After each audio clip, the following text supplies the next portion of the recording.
Hello, everyone, and welcome back to ExQueeriencePoints Starfinder, your favorite all-queer Starfinder cast. I'm Kelric, your underqualified captain, Angus. As always, we would be grateful if you would take time to rate and review us on iTunes or wherever you consume your podcasts. It helps new listeners to find us. We hope you're as excited about our show as we are, and will also recommend us to your friends, community, just about anyone you meet. It would mean so much. And we're going to PodCon.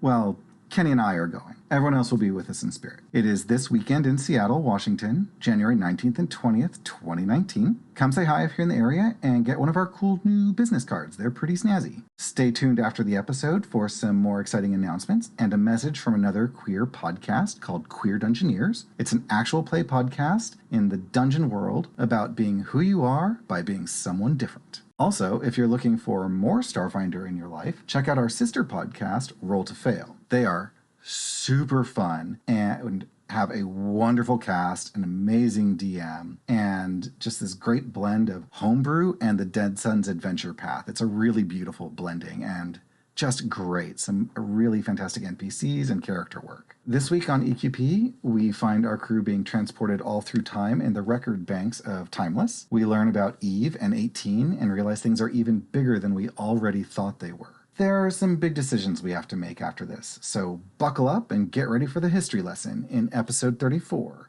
Adventure Hooker's Bogus Journey.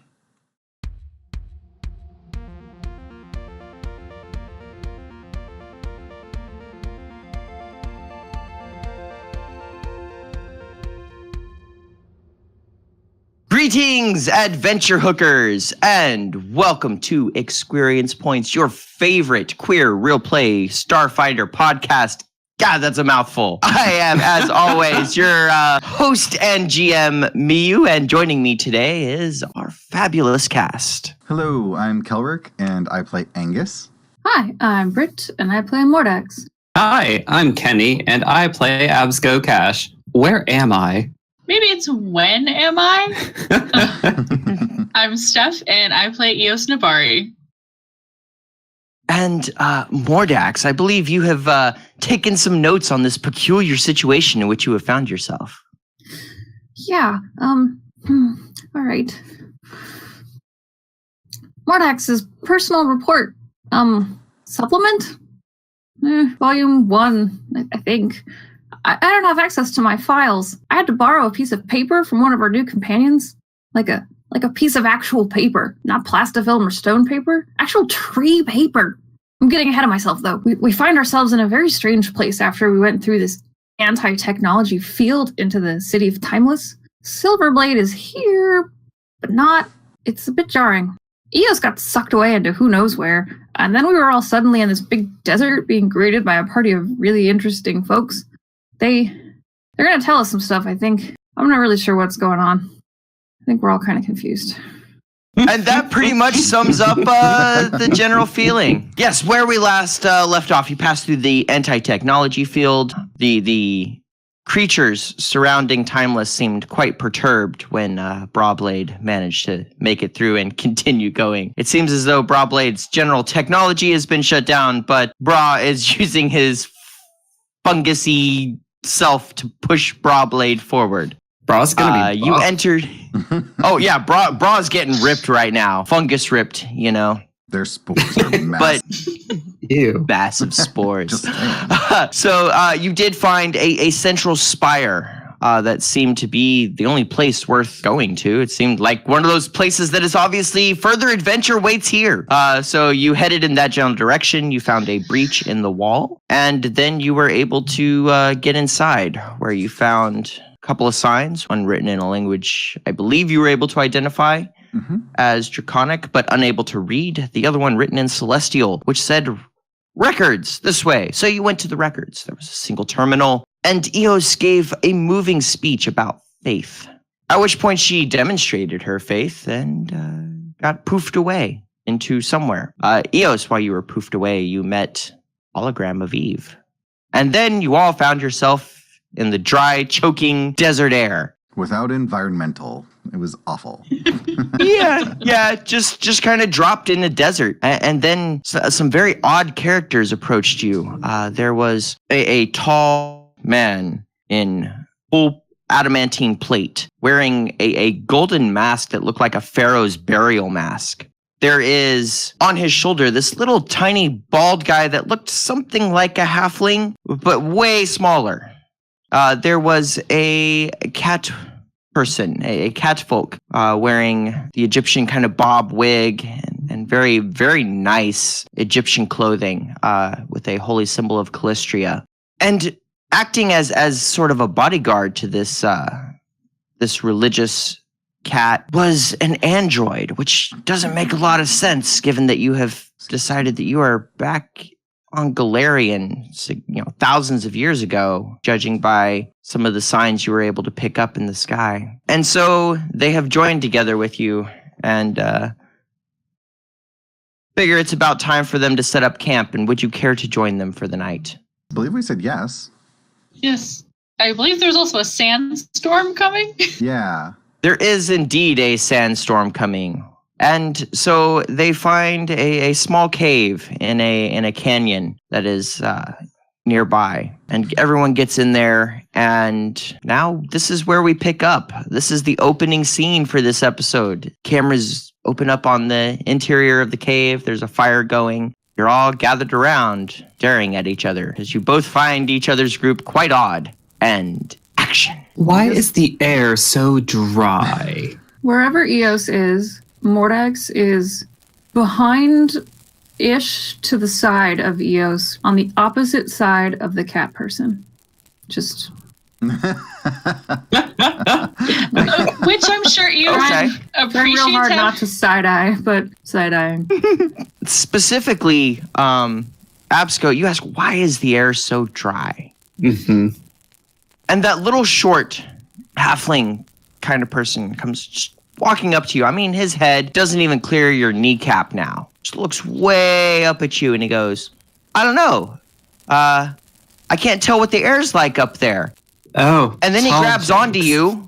He grabs onto you and starts climbing. Oh, this should be good. Just scurrying up to the top of you. Absco loves to be touched. Yes. Yeah, Absco, what's your reaction? I mean, this little guy just grabbed onto you and just started climbing. I think Absco's in this suspension of belief, and so they're in this wait and find out what's going to happen mode. How close am I to this situation?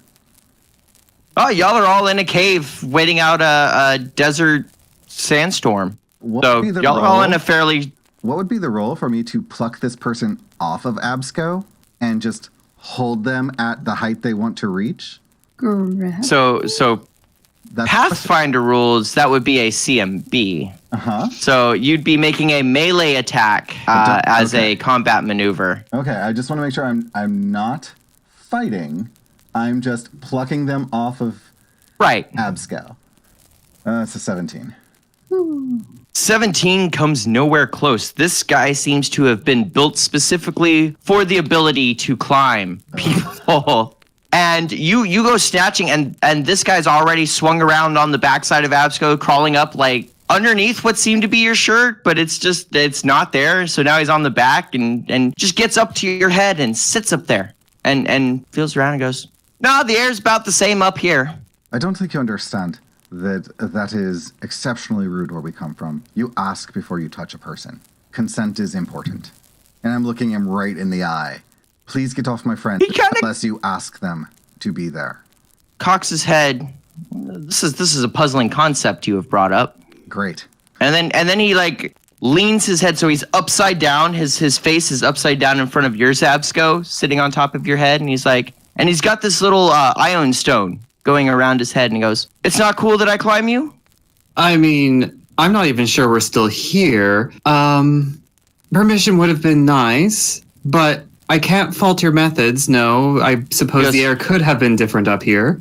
Okay. And he clambers down to your shoulder and he goes, I'll tell you what. I want you to trust me for just a moment. Can you do that? Sure, we're in a desert. All right. Throws his arm around your neck and looks forward and smiles. And the ion stone goes swinging by. Now the question is, if you're trusting him, do you willingly fail your will save? Yeah, sure. The Ironstone goes whizzing by, and you are struck with this irresistible urge to smile and pose.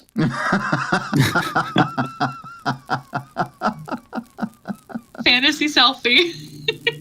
That's amazing. So you see Absco's face like light up, and you see like the corners of their mouth go much further than anyone could have ever possibly imagined. So like almost to like jawbone to jawbone lip smile.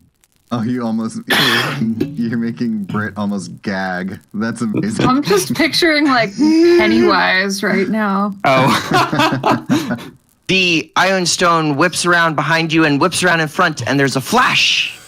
And then whatever effect that was is gone. You're perfectly free to move. As little guy who has introduced himself as Flynn Patchy hops down and reaches, so something comes out of the Ironstone, and he takes it and he kind of flicks it a few times, and then he looks at it and he hands it to you. And there is a Polaroid of you smiling with this little Flynn Patchy guy on your shoulder. He goes, "You can have this one." Thank you. I will put it with my personal effects. And they like open up a utility pouch and slide it in. Meanwhile, I believe, Mordax, you are side-eyeing the cat. Yeah, I think I got a little distracted by that interesting display of whatever brain tech that might have been. And I'm just kind of like leaning around Eos. Just staring. It's a very odd kind of thing that this creature has. You have seen, as you spend some time here, the android is cooking a meal, and it smells delicious.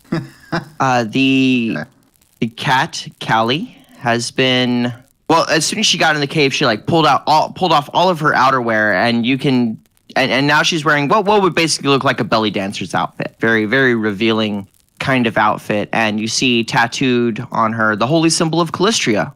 Do we know about Callistria? I mean, should we do culture? Yeah, Callistria is still around. All the space hookers worship her. I feel like I should know this. Can I? She's the god of lust and sex and vengeance. So getting used to Starfinder skills. Yeah, go ahead and roll sense motive. Then real quick, Angus, as you're looking over at 18 to see what's going on. That's a nat 20 for 26. Nice. As you look over, you're struck by something. Even though 18 is cooking and fully absorbed in the intricacies of this dish that she's making, she has made sure to position herself between Callie and the rest of the group, at least the newcomers. Okay. So I will share that using the Vlaka speech with Eos. I walk over towards 18. So I go check on the dinner. How's it coming along?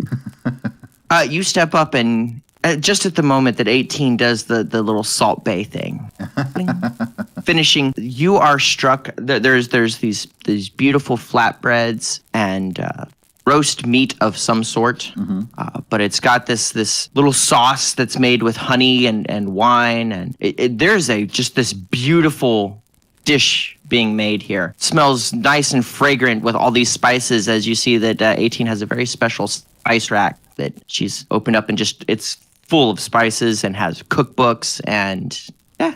And 18 looks up and just hands you a spoon and is like, "Here, taste this." Oh, I do. 18's voice is a lot less human sounding than you're used to, and a lot more spoken like a machine. Okay. Like some of the early machine models that you've seen. Okay. Yeah, I totally taste it. It is probably one of the best meals you've had in a long time. Well, this is excellent.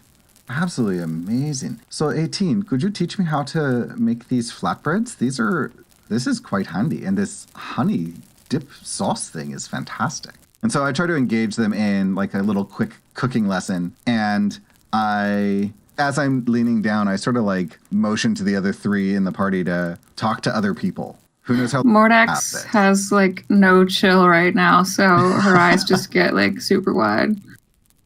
And looks around to find someone who's not the cat. Well, and then jumps over to the. Did you say he was like a hobbit or something?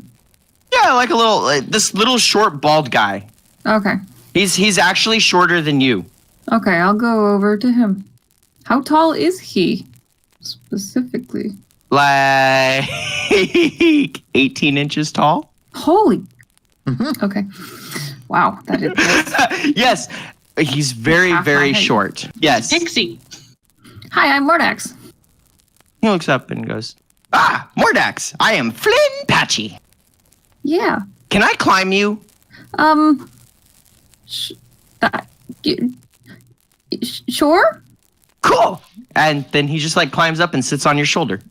I don't think I've ever had anyone smaller than me hanging around. That's neat. Yeah, I don't think I'm going to have anyone smaller than me anymore. I said that. You're small, but like, yeah, okay. No, I mean, I'm used to being the small one, so the small jokes are usually direct. I'm sorry. He just kind of laughs and he goes, all the better to climb you, my dear. Are you a fairy? He says, no, I am a halfling. Well, I kind of was. I don't know what I am now. But word to the wise, if you ever meet a bunch of genies in the desert, don't ask them if they grant wishes. Or do ask them if they grant wishes. Maybe you'll get your wish granted. He points at 18 and goes, she wished I was smaller. Why did she do that? Is she mean? He goes, oh no, she protects Callie. We borrowed her from the church. We're testing her. The cat? You borrowed the cat from the church? No, the other one. Oh, The robot machine thing. right. So That's they're our new to 18. you. Well, kind of. They've been with us for a few weeks.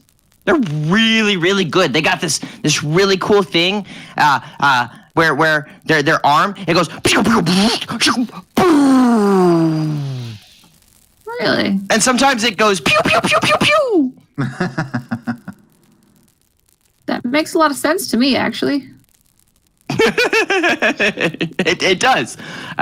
You have just gathered that 18 apparently has built-in onboard weapon systems. Uh-huh.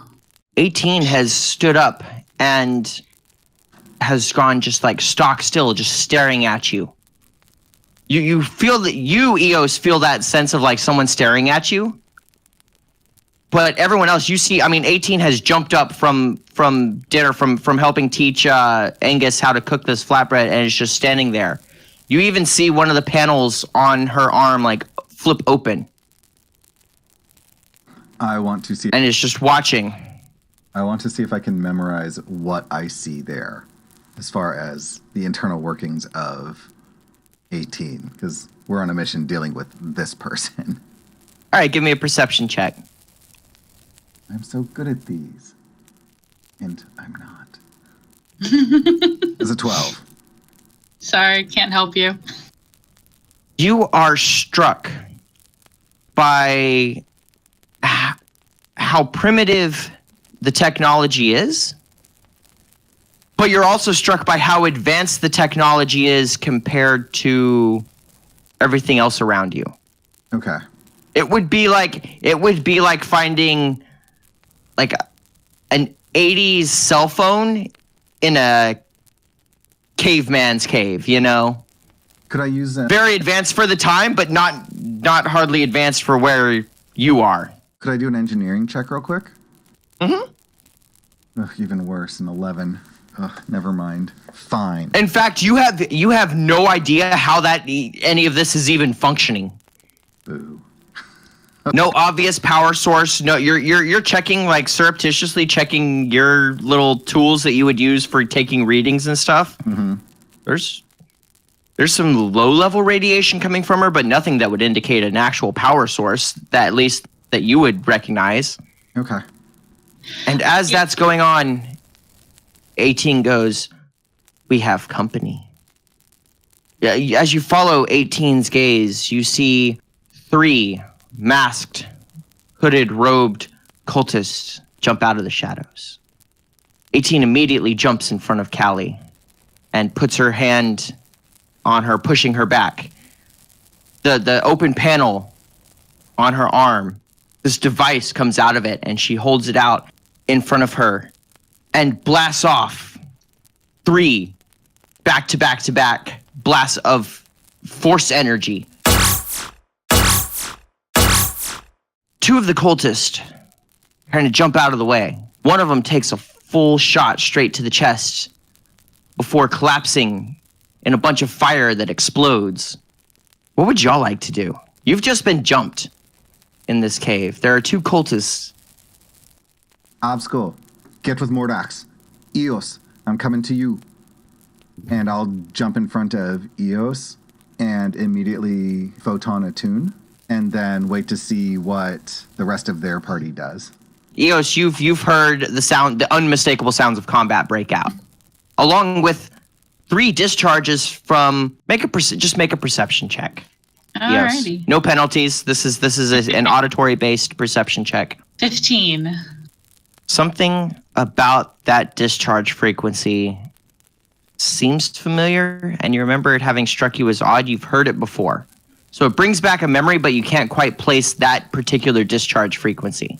But you are suddenly reminded of being in battle. Like at that moment, you're kind of thrown back to being in battle in an urban environment, battling a group of enemy combatants. Oh, fun. Yes, quite. She's definitely getting to her feet and knowing that Angus is in front of her, would just kind of softly say to him, now warn us before you go all glittery. I know. This is a confined space. Don't worry, I have a plan when it comes to it. Mordax. Mordax is going to audibly gulp, pull out this needler pistol, look at it skeptically, and hold it out. All right. 5 more cultists enter the cave. There are now 7 of them, and one of them, it seems that when they died, they exploded into fire. One of them definitely seems to be something of a leader as they step forward and say something that none of y'all would understand. 18 actually responds in that language. Head cultist just waves toward him, and the other cultists come running. So what'd you do? You have your pick of 7 targets. Go ahead and roll. We'll have you guys roll initiatives. Ooh, y'all are ready. So we begin with Mordax. You get the first action. All right. Probably the closest one that's to her, Mordax will just ping with this incredible. All right, one of the cultists that's running forward, you pull up your analog weapon that's just... Ooh. Ooh, Hey! 27. Yeah, you pull the trigger and the needle. What does the needler pistol do? I feel like Mordax probably expected like a clunky analog thing to have like a lot of kickback, so she was probably really like bracing it like to protect herself, but like didn't actually need to brace it, so probably like almost stumbles because it didn't have kickback. Yep. But it's It's just this little thunk, and then the cultist looks down and there's just a needle like sticking out of their chest, and they just look down and then they look up at Mordax. And in that moment, you can tell that you have definitely gotten their attention. Eos. Oh, wait. Should I be controlling Silverblade too? That is how it normally works. Right now, you have Brawblade though. But yeah, you can control Brawblade. Oh, okay. So, assuming that. Now you had brought Flynn over to begin working with Brawblade, right? To try to restore some functionality. Yeah. Can Silverblade close the gap between him and the guy that is closest? Yes. And the halfling, as they get there, the halfling jumps off and into this guy's robes. And then all of a sudden you see him jumping around as he's getting stabbed here and there by this little tiny thing. And there's just like pools of blood beginning to leak out. and then someone, and he's yelling and screaming, and one of the other cultist tries to grab him and ends up getting his hand stabbed, and it's chaos where the little guy is now climbing through people's robes, stabbing them. Okay, Eos is going to roll out a spell that I was super excited to take that she hasn't used before, and she's going to mind thrust the hell out of the leader of this group. Right? Yes. And your DC is 14, if I'm reading that right? I believe so. Well, that will be a 19 will save, so it's half damage. 20, so 10 damage as the cult leader winces, grabs their head, and then looks up as it seems with your mind thrust, you have somehow interfered with whatever illusory effect is happening here. And all of a sudden, there's this look of shock on the cult leader's face as though they see the situation for what it really is for a moment. Whatever is keeping people just being like, oh, hey, look, random adventurers out in the desert, what's up, has broken. And now it's like they recognize you as visitors from another world and another time. Oh, shit. 18 is making sure Callie stays behind. And again, opens up a barrage of these force shots. 2 more cultists go down in a puff of flame, exploding as they die. Absco. So Absco steps in front of Mordax and positions themselves so they can get at least 3 of the cultists in an arc within 15 feet of themselves. And they look at Sylar. I yell at Sylar and be like, Sylar, this is a good time to study. Absco gets that huge smile on their face again as their jaw lowers. Out comes this acid breath. We're going to roll some reflex saves here for the 3 cultists that you wanted to capture. Ooh. Okay, so we have a 17, a 4, and a 21. I think the 17 and the 21 save, right? Yes. The nat 1, 4 definitely does not. So 2 of the cultists, the 2 on the edges, like kind of dive out of the way and only get splashed with the acid. Mm-hmm. But the one that you caught and everything, this is the one that's getting stabbed repeatedly by the guy in his robes, just turns around and actually opens his mouth as you spray your acid at him. 14 damage will be enough as he gets acid in his mouth. And you just see his entire face and his robes melt away. And then there's a huge whoosh of fire. And then Flynn comes running out of the robes like, ow, ow, ow, ow. Sylar does indeed take his sword and just bring it back and just yell, I want to study you! And slashes one of them open. Again, another woof of fire. Angus. Angus is going to Stellar Rush. Eos, stay with Kali. I will Stellar Rush the person who is awakened ever so briefly. I would like to end not with pummeling them, but with an actual weapon strike. Okay. A 21. You charge into this cultist who takes a nasty strike from you. Go ahead and roll your damage. Woo. 15 damage.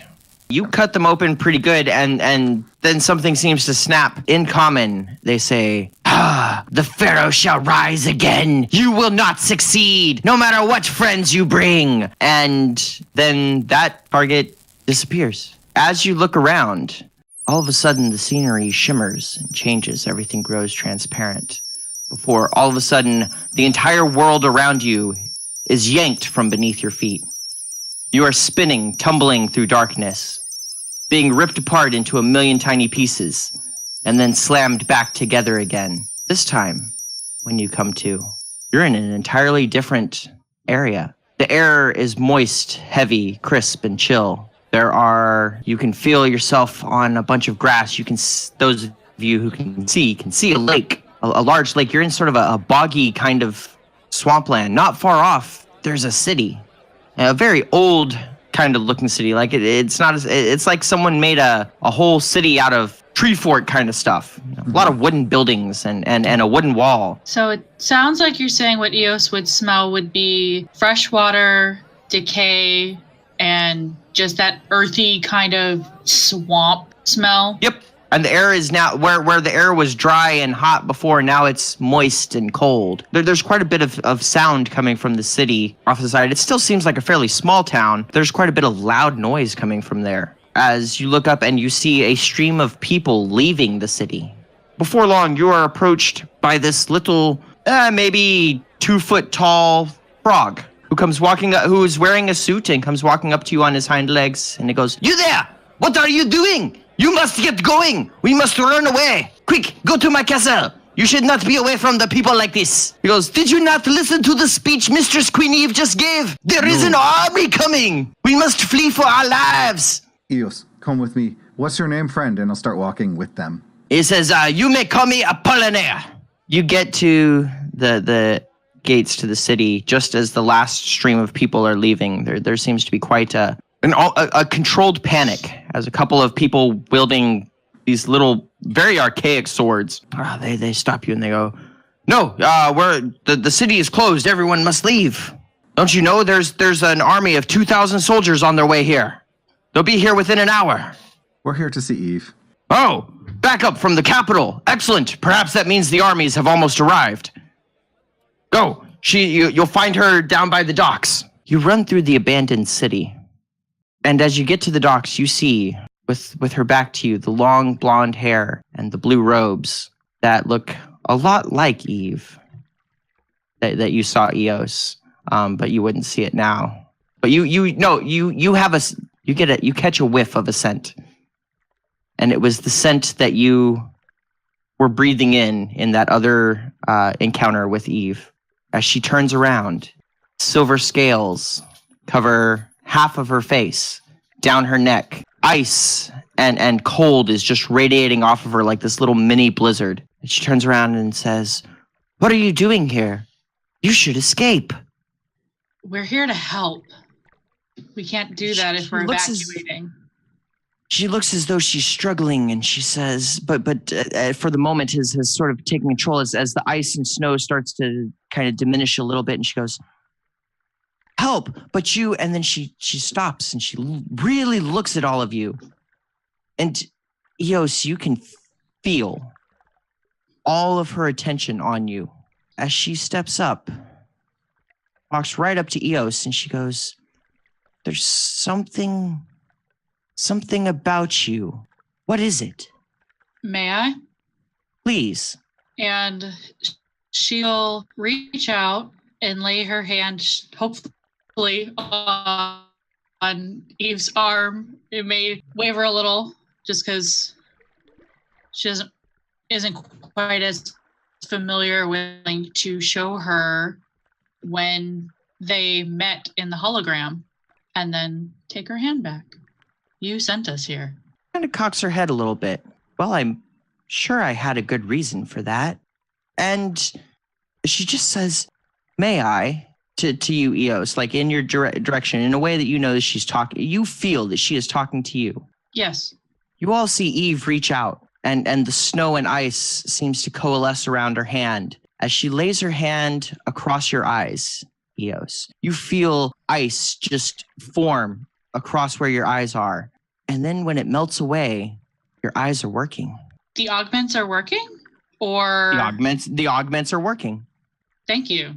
And you see standing before you Eve, except she has way more scales. And when you saw Eve, the scales that she had were in these very intricate patterns.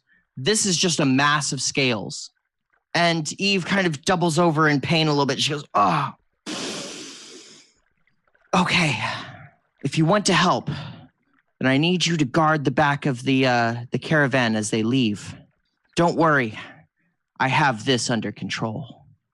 But I have to make sure that these people make it to Chateau de Polinaire." Before we leave, I have a question. "What do you wish to know, tall one?" What is your relationship to someone named 18? Eve looks very, very confused. 18? I can't say I've ever known anyone that goes by that moniker. Now, as you're standing there, a silver-scaled kobold comes running up. And this kobold with silver scales, about as big, and he's wearing like a musketeer hat and the tabard with this snowflake holy symbol of Eve on it. And he has this glowing, frosty longsword as he comes running up and goes, "My goddess, the people are clear of the city. The army is on its way." And then he stops and he looks at you and goes, and draws his sword and jumps in front of Eve. And he goes, "And who are these villains?" Eve says, "No, I believe I sent them to help. It's okay, Micmac." Micmac sheathes his sword and looks at you and he says, "I don't know that I trust them. They look different. How do you know they're not from Patox?" "It's okay, Micmac. See them out clearly." Micmac, "Oh, but my goddess, no. You must do as I command, Micmac." And he doffs his cap and bows before turning around and looking at you and going, "Well, you heard the goddess. Leave at once." Micmac leads you through the abandoned city. You set off away from the city. It takes you maybe half an hour before you see them. A group of about 100 trolls, the west of the city, where it moves away from the lake and becomes more solid plains. Off to the north, you can see the dust or the cloud of dust showing the 2,000 strong army entering town. Up in the sky, you can see these winged beasts swooping and swirling several miles off. But it does indeed seem that you have, there is a concentrated attack here. There are 3 armies moving in. We've been sent to look after the trolls, so let's do what we can to deal with the trolls. It's a relief that you can see, Eos, because this would be a lot harder if we were trying to deal with that unexpected turn of events. And it definitely will make me a little bit more useful in terms of what I'm about to do next. And Excellent. At the word useful, Mordax just looks down at the needler pistol again. Gets a look on her face like, oh, no. Absco wants to do like some perception checks to see if there's like any good like vantage point or hiding spot or anything like that. Okay.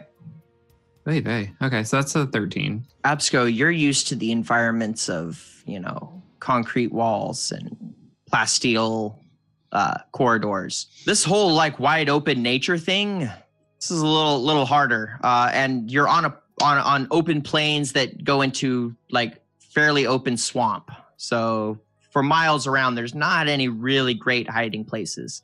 Eos, do you know what Eve did to you? in terms of how I'm able to see now, absolutely not. Let's work together to see if we can figure it out real quick. And Give me a mysticism check.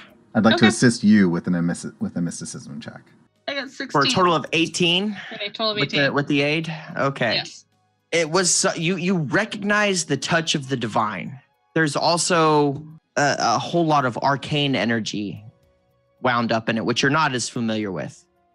So you don't know what the ins and outs of whatever she did was, but somehow she has transferred enough divine and arcane energy to you that your eyes are functioning.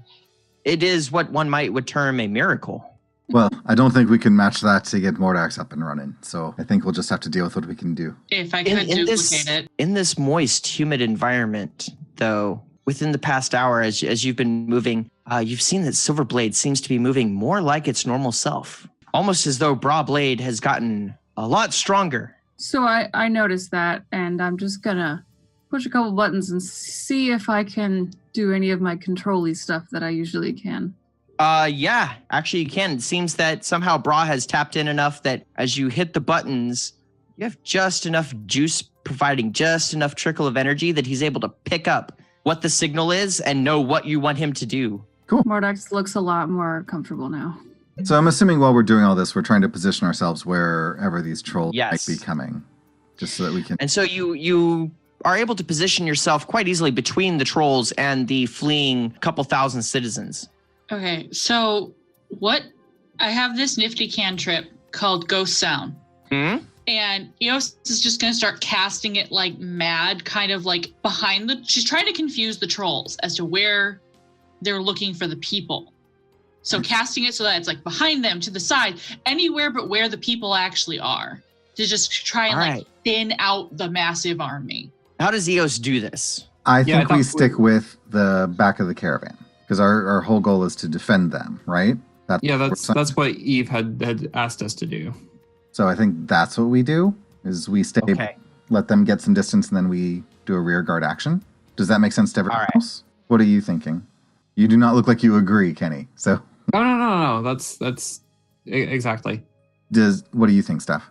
I think that's fine. Eos is going to follow what Angus, she's going to follow her captain. Yeah, if they're abandoning the city, I don't think we care about the city. I think what we care about are the people.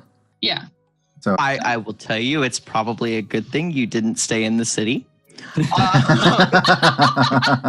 comes the fireball. Well, so actually, that's a great point. Maybe as a strategy, you could use your ghost sounds to make them go towards the city. Yeah, that would definitely be a thing I could do to try to keep them there.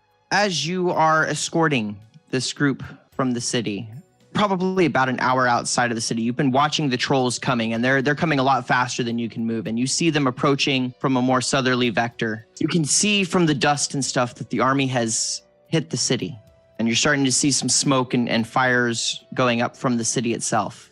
But Eve was there, and out over the lake, a large storm is brewing, and you begin to see the waters of the lake rise into the sky, higher and higher and higher, until they are just towering hundreds of feet. And you see a silvery glow.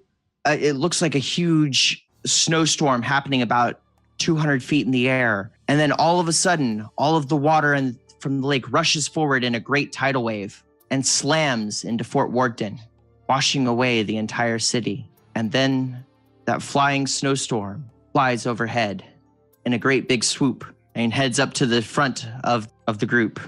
Everyone standing around falls to their knees as Eve flies overhead, and they all begin crying about what a miracle it was that the living goddess has created for them.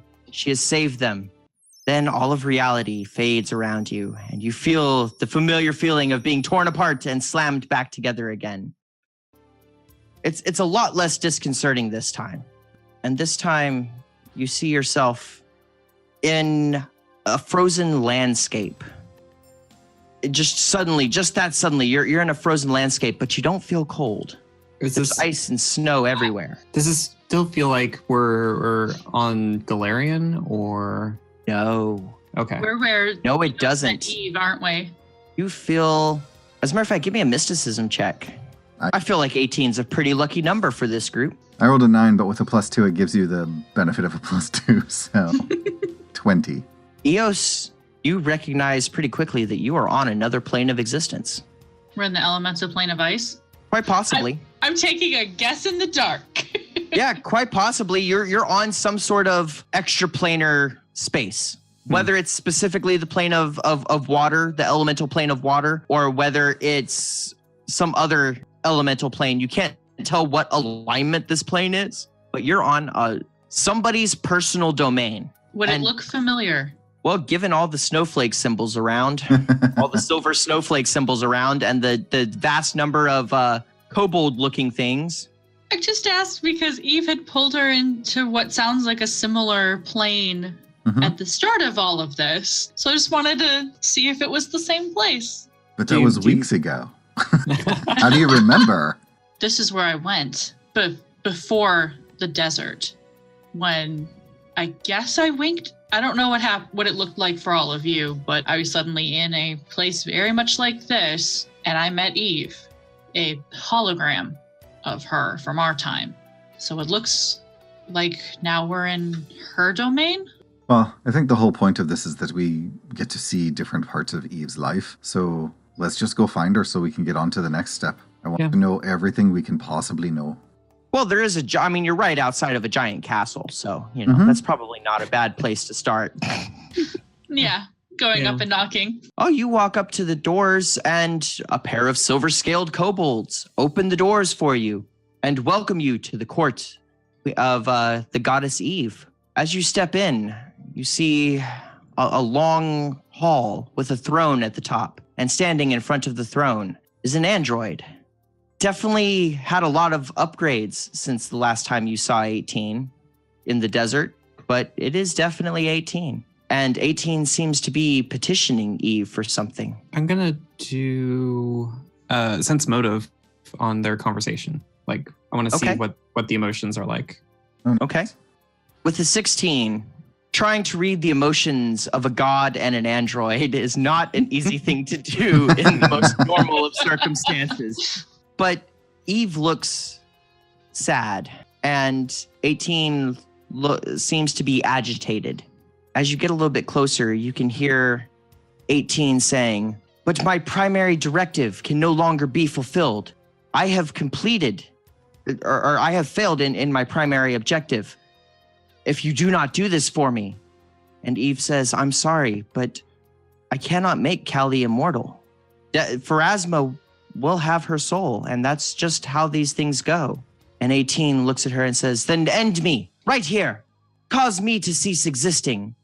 And as you look at Eve, she looks very, very sad, and she actually grips a small locket around her neck, and she goes, "No, to do that would be to deny the legacy that I owe my wife." And 18, there's a moment where 18 displays raw emotion on her face. emotion of rage and anger and hatred in that moment as she goes, "You will live to regret this, Evelyn. If you will not kill me, then I will take everything that is yours," and goes spinning about and stomping out. Eve looks very, very sad. And then she turns to you and goes, "And it seems I have new supplicants from the material realm. Today is just going to be one of those days. What can I do for you?" I believe we may have already seen what we came to see. Pardon me, you sent us here. Did I? What did I send you here for? I send a lot of people places. What did I send you here for? Well, to be more specific, you haven't sent us yet, but you will. Oh, that makes sense. I'm sure I have a good reason. I didn't happen to tell you what that reason was, did I? I'm afraid not. But perhaps, with a question, it may reveal itself. She looks intrigued, and she looks at you, and she goes, "For some reason, and I can't put my finger on it, but I really like you. I feel that you have a certain faith about you. Go ahead, I will answer your question." Well, our journey that brought us here began with an item that we know as the adventure hook, but it's also been called the key, or the adventure key. And it's tied to a city called Timeless. Timeless. That's a pretty neat name for a city, isn't it? Yes. And a key, you say? Yes. I wonder. I don't know of this, but How do you know 18? He goes, 18. Well, she came and asked me for a favor. Lots of people come and ask me for favors. A goddess, after all. We've seen your power in action. Oh, really? What did you see? What trick did I do? Other than you literally restoring my sight? I did that? Yeah, Yes. That seems like something I would do. Good, I'm glad. Is it working for you? For the moment, yes. And Excellent. you also leveled the city with an army of trolls. Oh, yeah, I did do that, didn't I? Yes. But wait a minute. That would have been, starts calculating, 900 years ago. How are you still around? Never mind. You don't ask an adventurer their secrets. That is completely unbecoming of me. What could I do for you? I have to do something for you. What could I do for you? You came all this way with but a question. Well, I feel like it's several questions, to be honest. I didn't mean to be eavesdropping, but I suppose that... Good one. Eavesdropping. I like it. She genuinely appreciates your pun. Wait. I believe this is a moment that we were intended to see and hear, but it sounded like you were more intimately acquainted, like you had a bargain or a pact. She says, "Well, I've heard her story. It seems that 18's last directive was to protect Callie, which I guess was one of her adventuring companions. I've been aware of her case. I hadn't met her until a few minutes ago, but and it seems that Callie has died of, well, what would be really significantly advanced old age, some 900 years. Unfortunately, this is the way of things, and I'm not certain that a machine can truly understand that. Life for a being, which is most of us, well, we're not meant to be immortal. I mean, I am, obviously, but not you. Not that you couldn't become immortal. I mean, you could if you wanted to. Sure. I guess the other question is that 18 was very passionate about, or their request. That passion is usually reserved for people who are much more familiar. It just seems like there's something more there. I don't think she took too well to me saying no. I think she expected more to happen. Did today. I don't know that that's the case. I think you're underestimating how much she's upset about what you've chosen not to do for her. It's kind of why you've sent us here, so that we can learn all about Eve and 18. And the journey that brought the two of you to cross our paths. She snaps her fingers and one of the kobolds comes stepping up and begins madly scribbling notes. She goes, "Well, I shall have to keep an eye on this 18 for a while then. Thank you for your warning. This must surely be why I have sent you. And now," and she takes her icy scepter and slams it on the ground, "I send you on." And her realm disappears around you. And then it swirls back into being, except this time you're on Abalon. You're in the city of Timeless. The city is a thriving city. And in the spire just ahead, you hear familiar yet definitely upgraded, followed by an icy blast that knocks out a chunk, the actual breach that you went into. And there go 18 and Eve fighting. And Eve says, "You shall never have the key. It is not yours." And 18, "I will have it. You cannot keep this from me." It seems that a great battle is breaking out over a key. And in fact, you see in Eve's hand the adventure hook. And 18 is madly, furiously trying to get it. As you're watching them fight, you see Eve growing dragon wings and a dragon's tail and claws on her hands. 18 has definitely been significantly upgraded. 18 actually looks at least as good as 18 now, if not a little bit better. And they are fighting as only semi-deities can do. Throughout this fight, I want to be taking notes on everything that 18 can do. My attention is focused on 18 and what abilities they bring to play in this fight.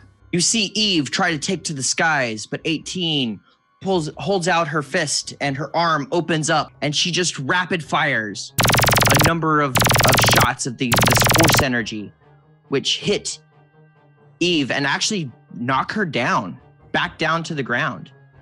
She opens up takes her other arm and something else opens up and it fires a wave that seems to cause her wings and her claws to shrink, as though she is attempting to suppress Eve's abilities. As you look around, you realize that a number of mechanical beings are battling the crap out of each other all around you. The city is, as you speak, being leveled to a ruin. Do we see anyone who looks like the Guardians that we had to get past to get in here? Yes. See a number of them. Probably about half of the group seems to be those. The other half look to be Anacytes, but really early Anacytes. Okay. The native inhabitants of Avalon. Mm-hmm. The first ones? Not the first ones, but the Anacytes that currently inhabit Avalon. Okay. In your timeline. And 18 calls out to Eve, "No, I made the key. That is mine, and you will give it to me." And Eve, holding this, looks at her, and you're close enough. Somehow, it's like you're far enough away that you're not in any danger, but through the experience that you're having, you're close enough to see and hear quite clearly as Eve looks at her again with this great sadness in her eyes, and she says, "I cannot allow you to destroy everything." And then she closes her eyes and disappears. And as she does, where Eve was, this wave goes pushing out from her, and a number of these beings shut down. Most of these beings shut down. Somehow, Eos, your eyes seem completely immune. But all of your technology, again, kind of jolts and fizzles. 18 pulls out a device just before it hits, and she pushes a button, and everything disappears. And suddenly, whoof, it comes back. And once again, you're in this forested area. Mordax is just like, "God damn it, I'm tired of this." I want my shit back. But an even bigger battle is going on. And this time, you can tell it's been probably several weeks since, like, you get the feeling that it's been several weeks since you saw what happened in Timeless. But as you look around, everything seems too small. Trees are too short, buildings are too small. And as you take a minute to adjust to your surroundings, you realize everything is shrinking around you. People freaking out, running all over the place, a bunch of kobolds. As all of this is happening, there's a pop, and Eve appears, and then there's another pop, and 18 appears, and 18 is staring down Eve, approaching her, and she says, "You have lost this battle. Give me the key, and I will rule the worlds." And Eve says, "No, 18, I know you are hurting, but you cannot do this." 18 looks with waves around. She goes, "It is too late. Already you can see Galarian is shrinking and soon shall be within my grasp. And I will simply take the key from you, and then I will unleash Rovagug, and I will rule all of the universe." Okay, you have to spell Rovagug. Give me a culture check on Rovagug. Well, that's right. Y'all aren't necessarily familiar with Pathfinder lore. Angus, with your 21 rolling the highest here, it strikes you. You've heard that name, Rovagug, Eater of World. He was supposed to have been imprisoned within a planet somewhere. At least that's what the legends say. You've heard these stories. Some say that there used to be the planet Galarian where Absalom Station is, and that he was imprisoned at the core of Galarian by ancient gods thousands of years before even the even 18 things. Like this is all legend, right? Rovagug isn't real. I don't think Angus believes anything's not real at this point. And from what you're gathering here, it seems that 18 intends to free Rovagug as some type of weapon. As you look around, you can definitely tell the world you are standing on is shrinking. And Eve sighs heavily and says, have put me in such a bad position. 18, maybe you just need a timeout to cool down. And the ground, and she closes her eyes and this bright light comes out and 18 roars, no! And leaps, but then everything kind of freezes in place. The world continues to shrink, but the area where you are, feel it like lift off from the world. And then all of a sudden the sun is gone. And then there are these odd stars in the sky. 18 is gone. Eve has collapsed. And all of the ice and snow has disappeared. All of the scales disappear. And she looks like just a frail little human there holding this adventure hook. I make eye contact with Mordax and Absco, and I point at the adventure hook. And I want us to gather as much information on that as we can, because we've never seen it up close. Right. So we don't actually know anything about it, other than it was a prize that was taken before we got to look at it. You can tell that she is just going to need a few centuries of recovery. Okay, so there's not really anything I can do to... You can make her comfortable in the moment. Yeah, you can use some of like your little cantrips and stuff. Maybe some like cures and things like that you can use, absolutely. But nothing particular that's going to instantly revive her back to full goddess strength. No.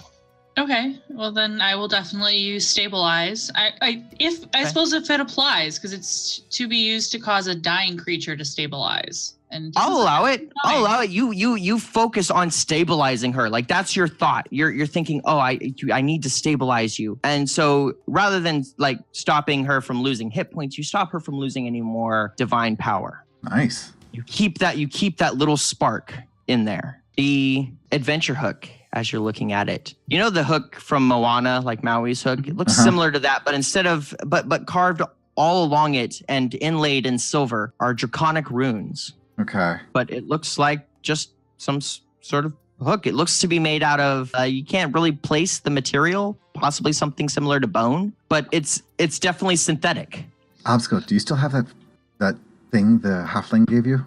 The Polaroid. Is that what it's called? Or the picture? The ionoid? The ionoid? The ionoid? They definitely annoyed.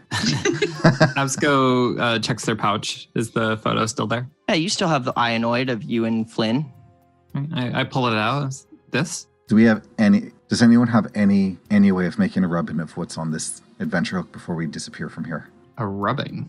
Well, Wait. I still have this weird piece of paper that they gave me back in wherever that desert was. I wrote on it a little bit. That's fine. Quick, just try to get everything we can off of this hook so we can bring it back with us. All right.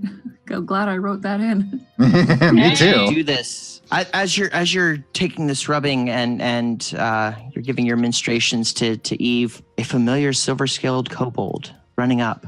Unlike the last time you saw the silver-scaled kobold, he seems to glow with sort of divine light and seems to be much more celestial than the last time you saw him. Comes running up and kneels and looks at Eve, and then he looks up at Eos. What happened?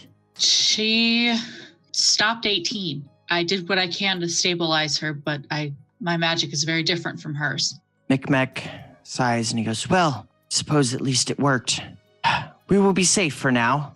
What did she do? It was a spell that Eve had prepared. He knew 18 would never stop, and if it came to this, well, I think Eve needed to make everybody forget. Forget what 18... Everything. Are you not aware of the war that has engulfed the galaxy for the last 100 years? It's moved beyond the material realm. It's bled into the planes. Are you telling me you seriously don't know about this? Everybody knows about this. For us, this is the long past. Or Sent here by Eve. never remembered. We call this period the gap because We don't know. Mech tilts his head at you and goes, yes, must be special. And he smiles broadly, as though you have just answered a great question for him and relieved him of a lot of stress and worry. And he perks up and he goes, well, good. I'll see you later. And he claps his hands, and in the blink of an eye, you're standing in the terminal room with bright, glowing Micmec. Well, did you have a good trip? it was certainly enlightening. Can I still see? Yes. You can still see perfectly fine. All of your tech is working. I had the thing that I was rubbing. Do I have the have rubbing. that still? Okay. You have the rubbing. Good is questionable. Trip is questionable because I think we've been here the whole time for certain values of here. How did you come with us? He goes, well, I mean, with a loose definition of here, yes, you were probably here. And come with you, well, it's not so much that I came with you as I came here and then you came back. But I came here after you came here and I came to the place and then you came back and now we're all here. And he smiles as though that makes perfect sense. So, after all this time, how is Eve doing? Says Eve, the goddess Eve, it took a lot of power for her to do what she did. But she's regaining her strength. A few hundred more years and she should be back up to full strength. I don't know that we have a few hundred more years. Solomon wants the key now. Well, I would say if you're here, the chances are that's what it is. So tell me, and with a great big smile, he draws his longsword and brandishes it. Why exactly do you want this key? And that is all the time we have for today. Ah, you are the And worst so- every time. You are the worst. For experience points. For experience points, I am your host and GM, Miyu. You can find me on Twitch and Twitter at Miyu Plays Games. I'm Kelric. You can find me at EQPoints and at Cormelon on Twitter. I'm Britt, and you can find me at Atomic Firebird on Twitter. I'm Kenny. You can find me at Punderdrone on Twitter. I'm Steph, and you can find me at Luna Starwind on Twitter. And we'll see you next time. Bye. Bye.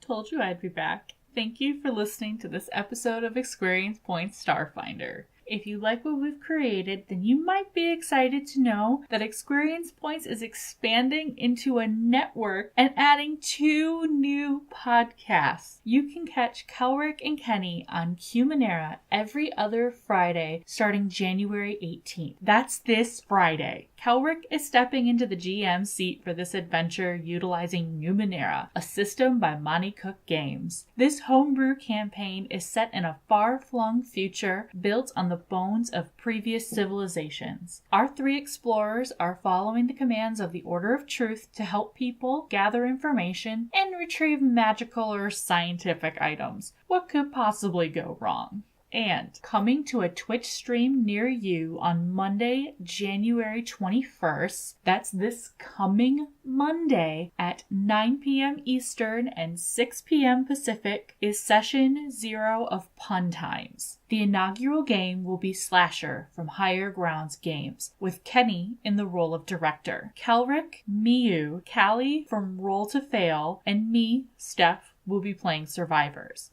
while Jess from Humanera, D20 Dames, and Bitches and Liches will star as our killer. Until next time, adventure hookers. This is an unbearable experience. If someone was listening to this, they would say, this is pure silliness. I'm going to turn into a really big cow. Moo. It is Baramos of the Fourth Circle. Free me from this orb. Do you have Baramos in your bag? No? You can tell me if you've got Baramos in your bag. No, I've got rations. You've got Baramos in your bag! No, I don't. Nim, what have you done? Queer Dungeoneers, an actual play podcast about being who you are by being someone different. Get it now! I am great and nothing can hurt me.